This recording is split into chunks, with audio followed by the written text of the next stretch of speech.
Pertanyaannya alhamdulillah roto akeh iki. Apa benar jika kita duduk bersila lalu kentut maka tidak membatalkan wudhu? Karena ada ulama berpendapat begitu. Tak ada ulama berpendapat ngentut tidak batal wudhu, gak ono. Ngentut tetap batalkan wudhu. Yang dimaksud duduk sila iki biasanya pek wong lungguh sila kebuntu gak iso ngentut. Bukan duduk sila ngentut ndak batalkan wudhu. Orang kalau duduk sila terus ngene kira-kira iso ngentut apa ndak? Diangkat didik baru ngentut buka. Jadi iki bukan ulama berpendapat, tidak ada ulama berpendapat ngentut tidak membatalkan wudhu. Semua berpendapat ngentut membatalkan wudhu. Cuma duduk bersila itu biasanya tidur tidak bisa ngentut. Jadi tidur itu tidak batalkan wudhu karena tidak mungkin bisa berhadas, tidak bisa ngentut. Jadi tidak ada ulama yang berpendapat wudhu tidak batalkan ngentut. Bagaimana kalau kita melakukan perbuatan haram tapi tidak sengaja? Ya cepat tobat. Karena kita semua manusia selalu berbuat salah, baik sengaja apapun tidak sengaja. Jalannya ya tetap tobat kembali kepada Allah. Apakah boleh musafir ikut jamaah sholat orang mukim? Contoh musafir berniat sholat jamak dan qashar zuhur dan asar. Sholat zuhurnya ikut orang yang bukan musafir, lalu sholat asar jamak qashar sendiri. Kalau sholat jamak saja tidak apa-apa dengan orang mukim. Tapi kalau qashar yaitu 4 jadi 2 rakaat tidak boleh. Karena syaratnya qashar imamnya juga harus qashar. Sedangkan orang mukim tidak bisa qashar. Kalau jamak tok umpama zuhur asar ikut sholat zuhur jamaah di masjid atau asar sholat sendiri terserah. Memang zuhur harus sholat jamaah, bukan harus ya, afdhal jamaah. Kok sholat asar sendiri sakarepe. Kalau qashar tidak boleh. Jadi kalau mau qashar ya harus sama-sama musafir yang jaraknya juga lebih dari masafatul qashar, sudah mencapai masafatul qashar. Pada musafir tapi satu tidak masafatul qashar ya tetap tidak boleh ngikuti kalau kita mau qashar. Sing dadi imam ya sing jarak musafir qashar. Ngerti qashar ya? Qashar itu 4 rakaat jadi 2.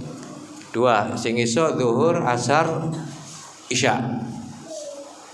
Jadi yang bisa qashar yaitu imam qashar, makmumnya neruskan 4 rakaat tidak apa-apa. Cuma kalau imam 4 makmum qashar ini yang tidak diperbolehkan. Karena bae padha-padha musafir yang ya ojo kesusu dhisik melok sembahyang qashar dhisik. Tanya iki qashar apa ndak? Terus paham insyaallah ya. Apa ketika musafir waktunya sholat tapi masih di kendaraan? Contoh kereta api, apakah sholatnya boleh diqadha atau sholat di kereta? Kalau bisa sholat di kereta, alangkah baiknya nanti diqadha sholat dihurmatil waqt. Karena sholat di kereta ya mungkin belok-belok ini dan lain-lain. Ya kita sholat untuk menghormati waktu dulu. Sholat kalau memungkinkan sholat bisa berdiri, tidak iso ya sebisanya. Lalu nanti setelah sampai kita qadha.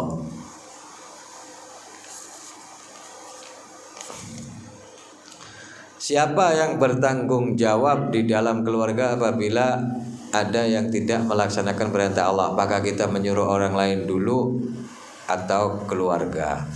Iki sing tanggung jawab apabila suami kepala keluarga. Istri tidak sholat ya suami wajib memerintahkan sholat. Begitu juga anak dibiarno ya bapak iki sing tanggung jawab, wajib untuk merintahkan karena beliaulah yang tanggung jawab dan kepala keluarga. Begitu juga bukan cuma sholat, membiarkan istri keluar tanpa kerudung, suami juga dapat dosa.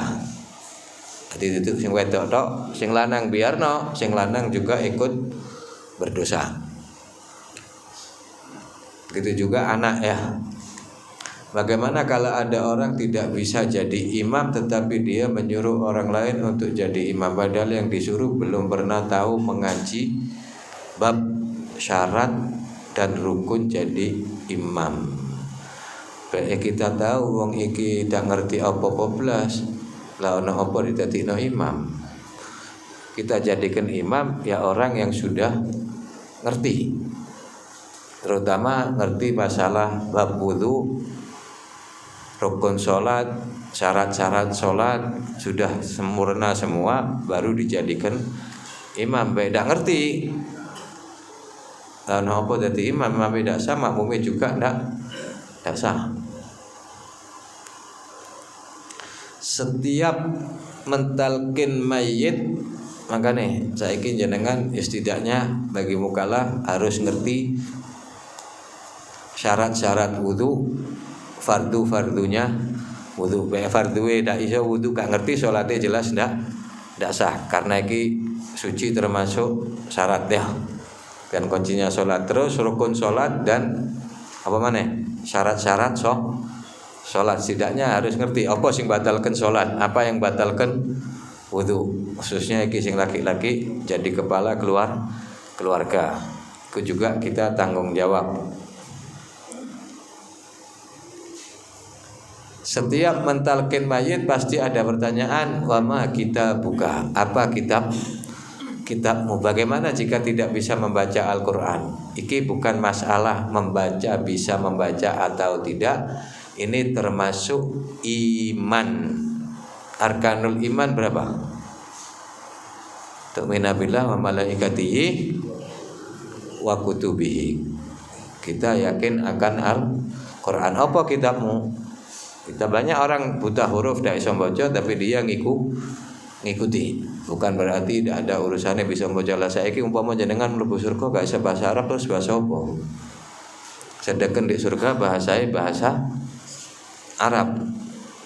Nah insyaallah kok bakal bisa dhewe ya. Kamu wae dadi ahli surga. Apa benar kitab itu jendelanya ilmu? Kalau benar ilmu itu di dalam pikiran atau di hati kita. Al ilmu fis sutur la fis sudur. Ilmu itu di dalam hati, bukan di kitab. Di kitab hilang, ilmunya melok hilang. Jadi tempatnya ilmu adalah hati. Kalau tidak salah itu juga ceritanya Imam Ghazali. Ketika beliau belajar ditulis kabeh di kitabnya dirampok semua. Kalau aja dirampok kitabku. Lainnya rampokan enggak apa-apa, cuma kitab jangan. Soalnya apa? Iki ilmuku di kitab. Nah, setelah itu beliau ngambil pelajaran, mulai itu ilmu bukan ditaruh di kitab atau di buku, tapi ditaruh dalam hati, dihafalno kabeh. Kitabnya hilang, ilmunya masih lengket. Wassalamualaikum warahmatullahi wabarakatuh. Tek pertanyaannya.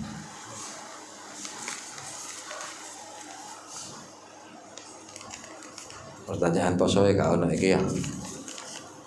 Ntar lagi sudah puasa ini penuh, penutupan pengajian nyambut bulan Ramadan. Semoga kita diberi panjang umur oleh Allah Subhanahu wa taala, sehat alafiat, bisa melaksanakan ibadah puasa dengan sempurna, dan semoga diberikan malam Lailatul Qadar oleh Allah Subhanahu wa taala.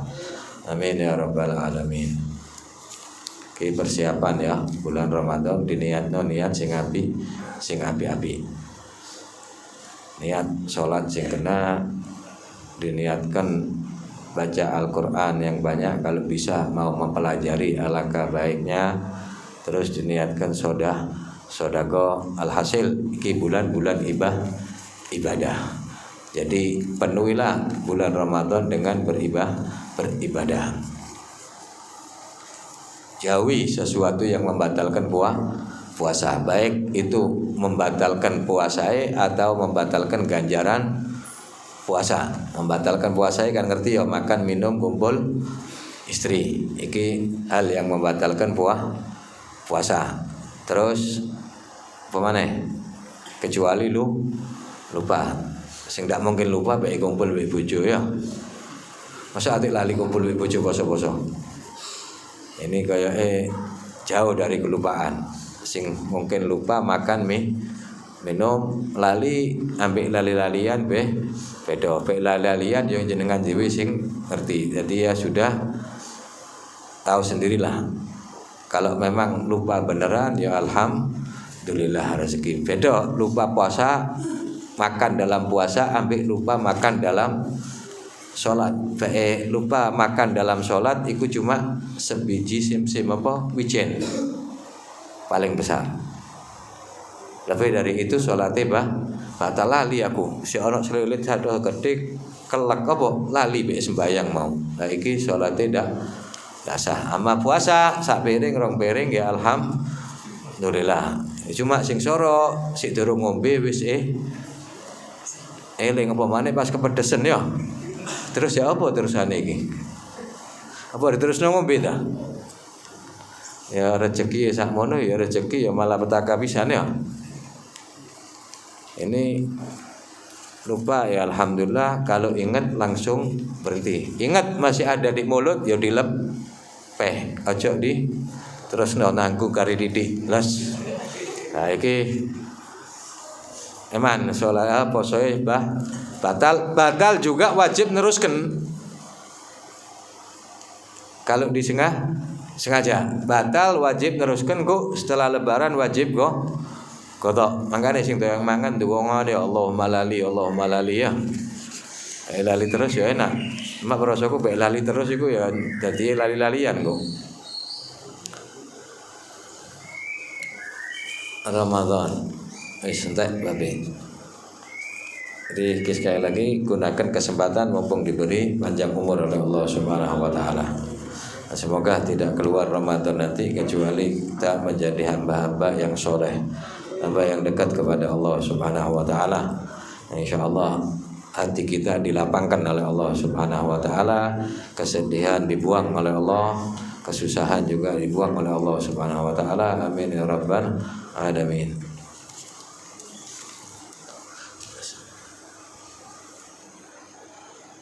Oke, penutupan nggih. Minggu ngarep tarawih belum? Minggu apa Senin tarawih? Apa antara Minggu Senin? Apa antara Senin Selasa? Senin Selasa. Saiki tanggal piro sih? Ya wis pokoke ngenteni pengumuman mawon nggih. Pengumuman dari pemerintah, yes kita ikut pemerintah dalam urusan ini. Aja melok sing liyane. Ono melok sing sebelum Ramadan kurang 2 hari wis poso la ono ta ngono. Ono ndak? Muhammadiyah biasanya sudah ditentukan mereka dengan hisab ya, kita tidak bilang aliran sesat. Ya memang ada hisab, cuma itu Nabi juga mengatakan sumu li ru'yati waftiru li ru'yati. Puasalah dengan ru'ya, juga lebaran dengan ru'ya. Tapi be sing kurang rong dino iki sing ndak masuk akal soalé bulan Hijriah iki cuma antara 29 dan 30. Be kacek rong dino antara 28 dan 31 lah ngono ta. Iso. Jadi yang 2 hari sing iki model-model ngene ojo dianukno akeh. Mungkin ada dulu lebaran sik durung rong dino atau setelahnya Allahu a'lam. Karena iki wong kadang akeh bodoh kemin terprosoku bae wong sing model-model ngene iki bukan orang alim, orang keminter. Mungkin koyo tirakat yang salah jalan. Tirakat kalau guruwe dan duwe ilmu ini lebih berbahaya. Kok guruwe dadi setan, kok diketoki mimpi, diketoki ini, itu dan ini, akhirnya sudah tertipu dengan mimpi. Walaupun mimpi pun ya tetap sesuai dengan jalan syariat. Kayak salah seorang waliullah, beliau ini mimpi bertemu Nabi. Ya Rasulullah, kapan lebaran? Takon. Kata Nabi, lusa. Umpama menit Senin, Selasa riayai. Wis. Iki sing ngomong sapa? Nabi. Dan beliau mimpi Nabi is bener pasti Nabi. Besok Ghazali mengumumkan hari ini lebaran Senin. Ada orang yang ya. Wis kabeh ikut kecuali satu orang iki mau. Semua wis riyo iki kok sik tetep poso. Didatangi sama Ghazali ini tadi. Kalau ini sekarang hari lebaran kenapa kau kok puasa? Sedangkan puasa pada hari lebaran ini hukumnya haram, tidak diperbolehkan.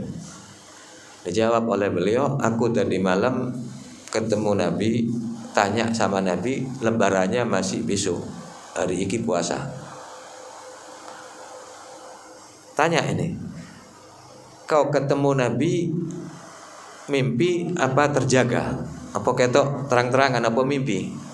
Gal, aku mimpi bertemu Nabi. Kalau kau mimpi, aku langsung jadi deh. Kata Nabi hari ini lebaran. No. Kaget kok lebih dukur mana makom iki. Akhirnya apa? Dibacakan riwayat sumu li ru'yati waftiru li ru'yati.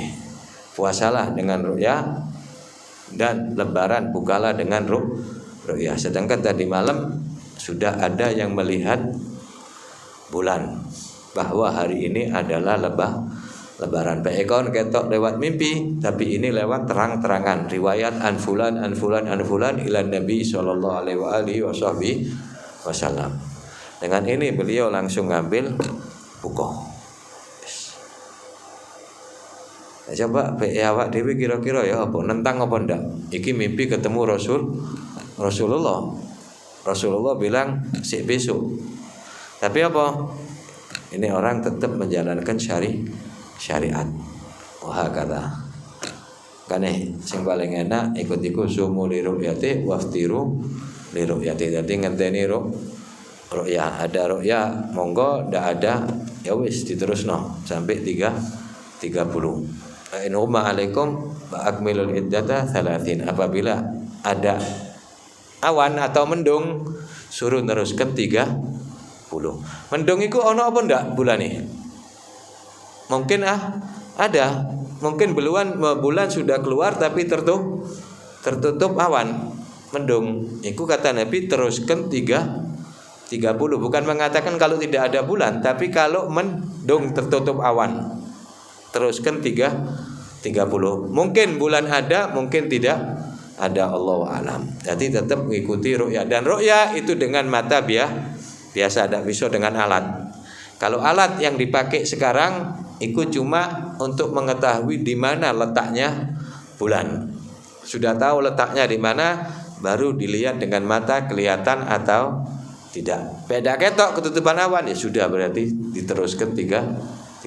Kalau lihat ya sudah 29. Wah kata iki rada waktu ya. Ndak ada aturan mana misalnya? Apa sih ana ta? Hah? Oke, kok meneng iki berarti ono iki sik iki. Siki tak terusno iki dhisik wae ceritane sahabat wae ya. Tekan sahabat sampai mana kemarin niku?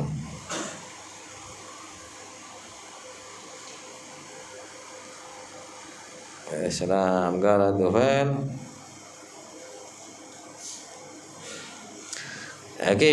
Tufail bin Amir. Ketika beliau sudah masuk Islam dan beliau belajar pada waktu yang tidak panjang bersama Nabi sallallahu alaihi wasallam, belajar tentang Islam dan juga sedikit menghafalkan Al-Qur'an. Setelah itu dia kembali ke kaumnya, ke tempatnya, negara ya, kotanya. Tapi belumnya beliau pesan kepada Nabi sallallahu alaihi wasallam, ya Rasulullah, aku ini orang yang ditaati dalam keluargaku dan sekarang aku ini mau pulang ngajak mereka untuk masuk ke dalam agama Islam dan mohonkan mintakan aku kepada Allah supaya diberikan tanda-tanda kebenaran. Doakan Allah Nabi sallallahu alaihi wasallam, Allahumma ij'al lahu ayah. Faharatu ila qaumi, kata beliau, kemudian aku keluar ke kaumku, hatta idza kuntu fi mawdhi'in musyrifin ala manazilihim wa qa'a nurun fi ma baina ainaya mithlus sabah. Ketika aku sudah dekat di kotaku, di rumah, nampak di antara dua mata iki cahaya seakan-akan kayak lampu terang. Akhirnya beliau berdoa, Allahumma ij'alhu fi ghairi wajhi. Ya Allah, jadikan tanda-tanda kebenaran tersebut bukan di wajahku. Fa inni ahsha an yadunnu annaha uqubatun waqa'at fi wajhi li mufaraqati dinihim. Karena aku takut mereka menyangka ini hukuman buat diriku karena aku telah keluar dari agama mereka kaum muslimin masuk ke agama Islam. Dikira iki kok kualat ngono lho. Mari metu terus moro-moro keluar iki. Fatahawwala nur fa waqa'a fi ra'si sauti. Kemudian pindah cahaya tersebut di ujung cambukku. Berarti cambuk di ujungnya cambuk situ, palai. Wa ja'alan nas yatara'auna dzalika nur fi sauti kal gindil mu'allab. Manusia orang-orang iki melihat cambukku iki apa? Melihat cahaya di cambuk iki seakan-akan gindil-gindil kayak lampu cuplek ngono lho, terang di apa mau? Kecut. Wa ana ahbitu ilaihim min thaniya falamma nazaltu atani abi wa kana syaikhan kabira. Ketika aku pulang datang ayahku. Kata sahabat iki mau, ketika ayahku datang, faqultu ilaika anni abati falastu minka walasta anni. Sudah menjauhlah wahai ayahku. Aku bukan dari golonganmu, kau juga bukan dari bagianku. Kaget bapak loh. Kok bisa begini? Kon budal mau kau nak apa? Kal lagat aslamtu, aku telah masuk Islam dan mengikuti agama Nabi Muhammad sallallahu alaihi wasallam. Jawab oleh ayah, wahai anakku, agamamu agamaku. Kata anaknya, pergilah mandi, bersucilah, bersihkan pakaianmu, kemudian kesini aku akan ajarkan agama Islam kepadamu. Akhirnya atus bapak tadi mandi pakai pakaian bersih, kemudian datang kepada anaknya, lalu dituntun 2 kalimat syahadat oleh si anak ini. Kemudian datang istri mana? Qala ilaika anni falastumiki walastumini. Suruh pergi anaknya ini. Sekarang kita sudah bisa. Kalau kenapa? Farraqa baini wa bainikal Islam, yang memisahkan aku dan engkau adalah Islam. Makanya uang Rabi, 1 orang 2 kafir kalau sudah masuk Islam ini pisah dulu. Tidak boleh kumpul. Bukan cerai ya, tidak boleh kumpul sampai masa iddah selesai. Kalau sebelum masa iddah si istri iki masuk Islam, ya sudah diteruskan. Kalau sudah keluar masa iddah, otomatis bisa dengan sendirinya. Mau nikah, mau kumpul, ya nikah lagi kalau keluar masa iddahnya. Oke, akhirnya si istri menjawab, faqad aslamtu wa taba'tu dina Muhammad. Kata suami kita tadi, ana sudah masuk Islam dan mengikuti agama Nabi sallallahu alaihi wasallam. Galat fadini dinuk, agamaku adalah agamamu, jawab istri. Masuklah ke dalam agama Islam. Faqalat bi abi anta wa ummi atakhsha anna sabiyata syai'an min dhithra. Apa iki maksudnya kira?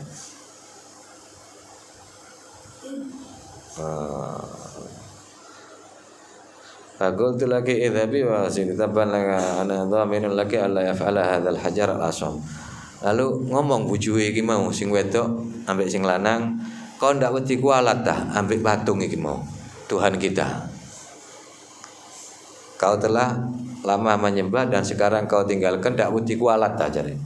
Kata beliau, tabban wali hadhihi syarah, celaka sudah tak ngurus syarah. Aku akan jamin, kata beliau, sekarang kau mandi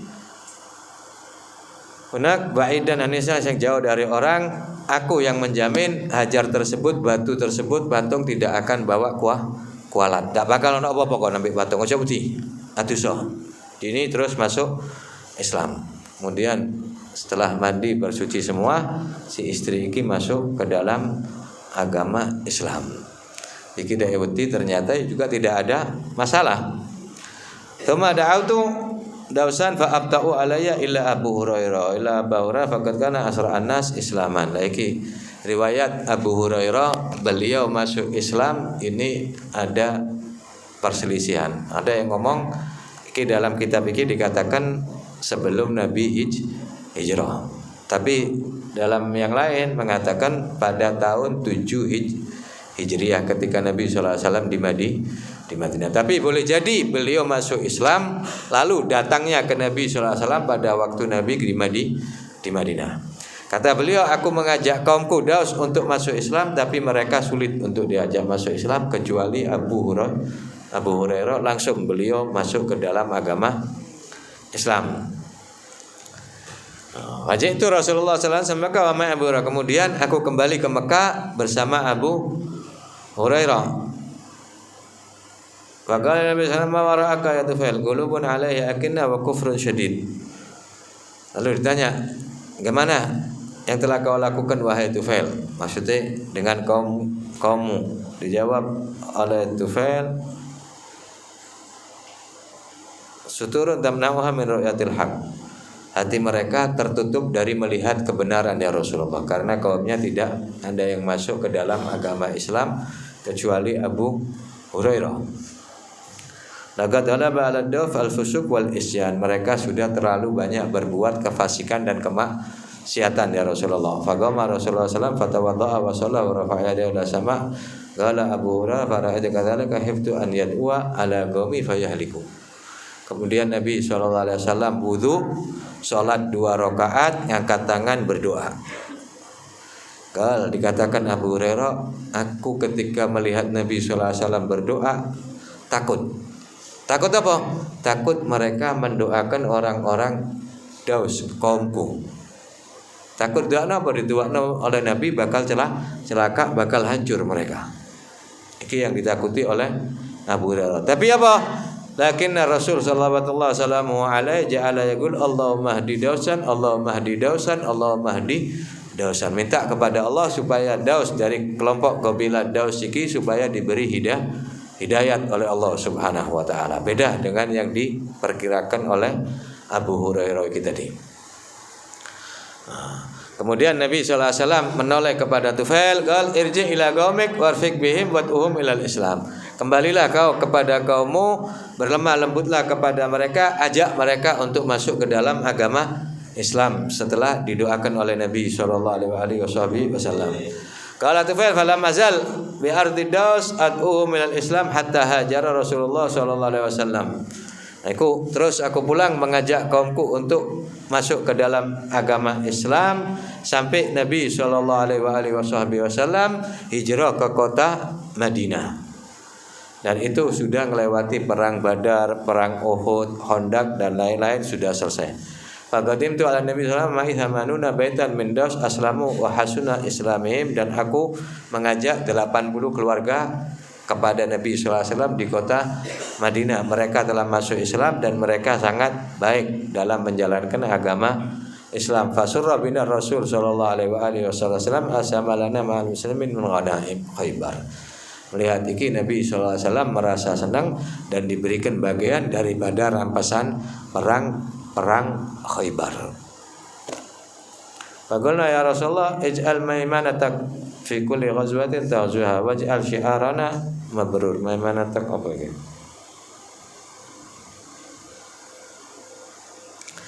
Ya Allah, ya Rasulullah kemudian ngomong sapa jenenge iki mau? Tufail kepada Nabi sallallahu alaihi wasallam, ya Allah jadikan aku sayap kananmu dalam peperangan niki. Yakni setiap perang aku ikutkan ya Rasulullah. Qala Tufail Tsumma lam azal ma Rasulullah hatta fatahallahu alaihi Makkah. Kemudian aku ikut bersama Nabi SAW setiap dalam peperangan dan segala keadaan sampai Fathu Makkah. Ya Rasulullah ib'asni ala dzil kafain sanam amara hatta ahrigau fa adzina Nabi sallallahu alaihi wasallam fasara ila sanam fi sariyatin min qaumi. Kemudian beliau minta izin kepada Nabi sallallahu alaihi wasallam. Dzil kafain iki nama patung Sonam Amr bin Hamamah, sehingga aku akan menghancurkan, membakar patung tersebut. Diizini oleh Nabi sallallahu alaihi wasallam, dibakarlah patung tersebut. Falamma balagau wa hamma bi ihraqi istama'a haulahu nisa wa rijal wal alfa yatarabbasuna bi syar. Ketika beliau mau membakar patung iki, anak-anak laki-laki, orang-orang perempuan kabeh kumpul. Delok memperhatikan Tufail iki tadi. Apa yang ditakutkan iki bakal kena kualat. Iki bakar bakal kualat kok hancur atau sakit atau binasa atau dan lain-lain. Wa yantadhiru astaghfiru sakitan in huwa nala dal kafan bidurin. Dan mereka menunggu supaya apa? Supaya Tufail iki tadi kena sambar petir dari langit apabila dia membakar patung, karena iki Tuhan mereka dan keyakinan mereka ngerasa Tuhan ini dibakar bakal kualat. Lakin Tufail akbala ala sonam ala masyhadin min ubadi wa ja'ala yudribun nar fi fuadi wa huwa yantajiz. Ya dzal kafain lastu min ubadik miladuna aqdam min miladik inni hasyautun nar fi fuadik.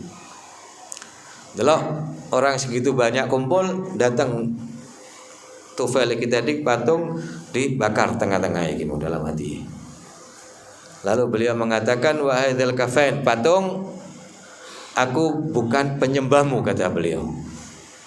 Lahirku iki lebih dulu dari lahirmu. Jadi setelah dia lahir mungkin patung baru dibuat. Dan aku menaruh api di dalam hatimu. Istilah wis tidak bakal ada istilah kualat dengan patung, karena beliau sudah ada nurul iman dalam hati mereka, dalam hati Tufail iki tadi. Wa ma inil tahamatin nar sanam hatta tahamat ma tabaqqa min asyirik fi qabila das wa aslamal qawm jami'an wa hasuna islamuhum. Dan setelah patung iki semua terbakar habis ludes, apa yang terjadi?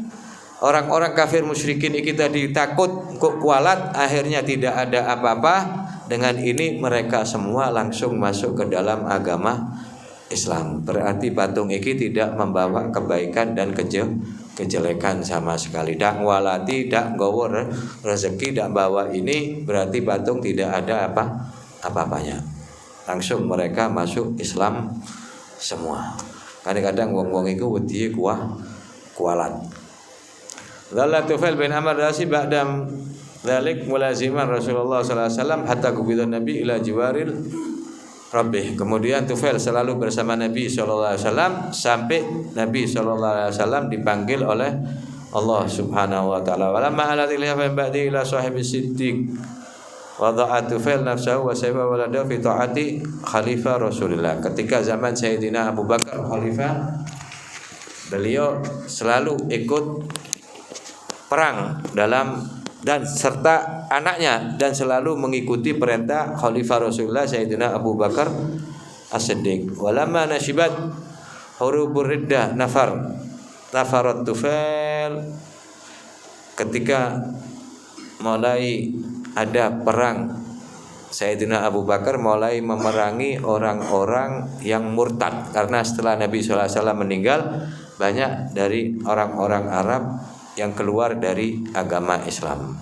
Dan di situ Tufail ikut perang bersama Sayyidina Abu Bakar As-Siddiq untuk memerangi Musailamatul Kadzab yang mengaku menjadi nabi beserta anaknya Amr bin Tufail. Wa fima huwa fi tariqi ila Yamama ra'a ru'ya qala li Sa'id. Kemudian di tengah perjalanan ke kota Yamama ini tempat Musailamah Kadzab, yaitu seorang yang mengaku menjadi nabi. Di tengah perjalanan beliau mimpi minta ditakwil ambek kanca sahabat-sahabat yang coba takwilan mimpiku iki apa? Tanya, mimpi apa kon? Gal raaitu anna ra'si qad hulik. Sungguhnya kepalaku telah cukur. Wa inna ta'iran kharaja min fami, dan ada burung keluar dari mulutku. Jadi kepala dicukur, burung keluar dari mulut. Wa anna imra'ata adkhalani fi batniha, dan ada seorang perempuan yang masukkanku ke dalam perutnya. Jadi pertama kepala dicukur, ada burung keluar, terus seorang perempuan memasukkanku ke dalam perut. Wa anna ibni Aran ja'at buni Jaisan. Apa ini? Hasithan lakinnahu hila baini wa bainahu. Dan anakku Amr ini dia selalu mencariku, tapi dia tidak menemukanku. Fagalu khairan, jawab para sahabat, khair, insyaallah ini baik, jadi sahabat. Dari takwil, dan sing takwil. Jadi mimpi apa mau? Kepala dicukur, terus burung keluar dari mulut, terus dia dimasukkan ke dalam perut seorang wanita, dan anaknya nyari dak sampai nemukan. Jawab sahabat, baik.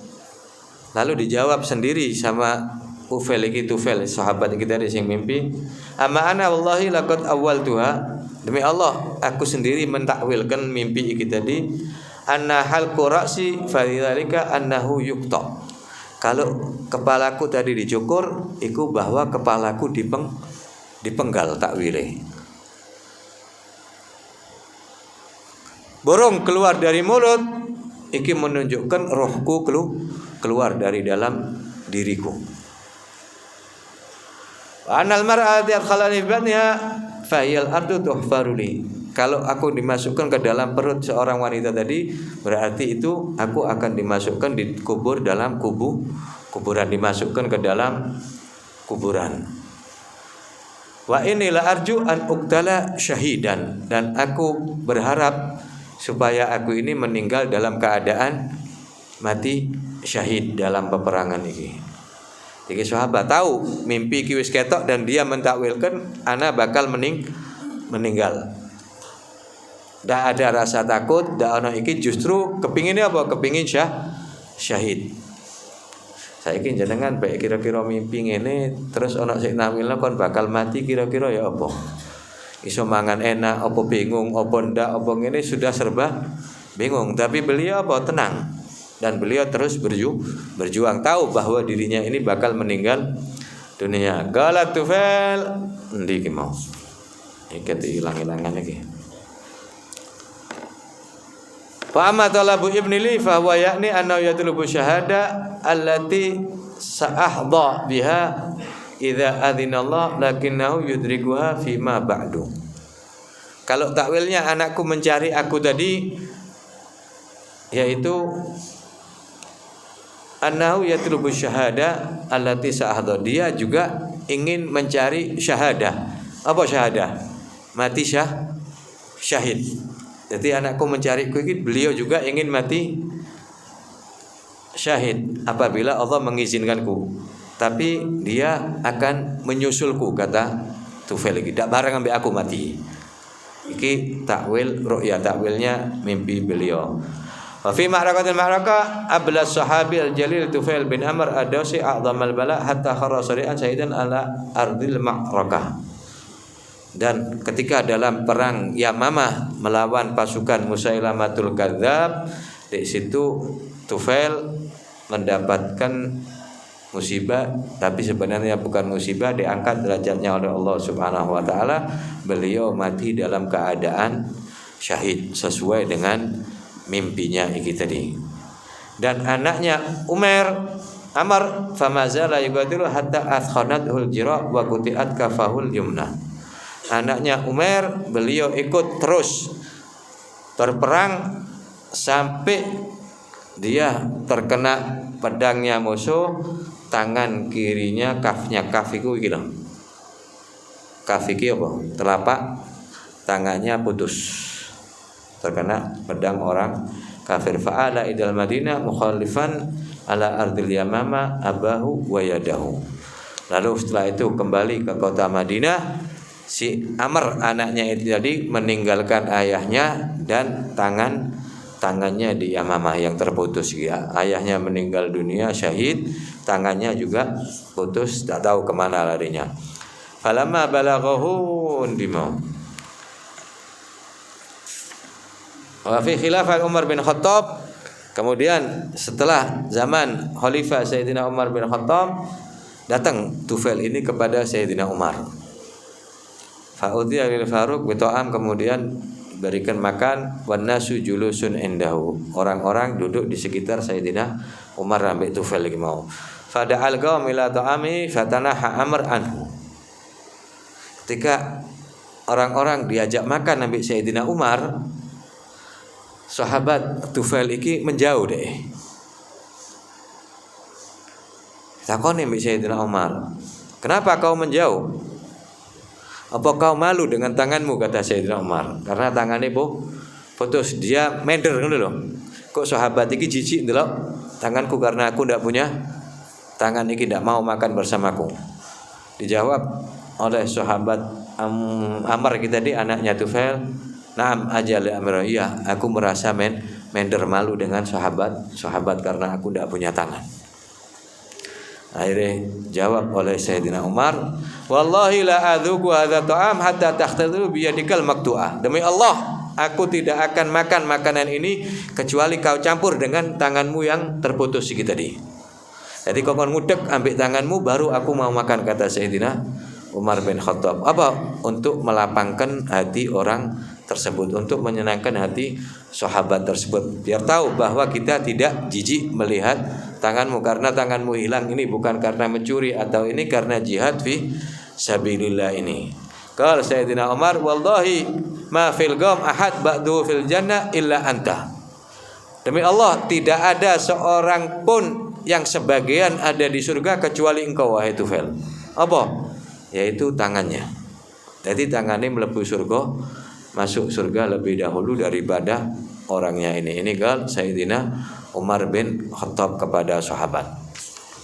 Lalu dhalla hulumu syahada yaluhu li amrin. Kemudian sudah mulai waktunya syahada, mati syahid, menjemput sahabat Amr, anaknya sahabat Tufail iki tadi. Mundu faraqa abahu, ketika dia pisah dengan abahnya. Falamma kanat ma'rakatil Yarmuk, ketika ada perang Yarmuk, badara ila Amr ma'al mubadirin, dia maju bersama tentara-tentara yang lain. Wa mazala ikatu hatta adraka syahada alladzi mannahu biha Abu, sampai beliau mendapat mati syahid sesuai yang diinginkan oleh ayahnya tersebut.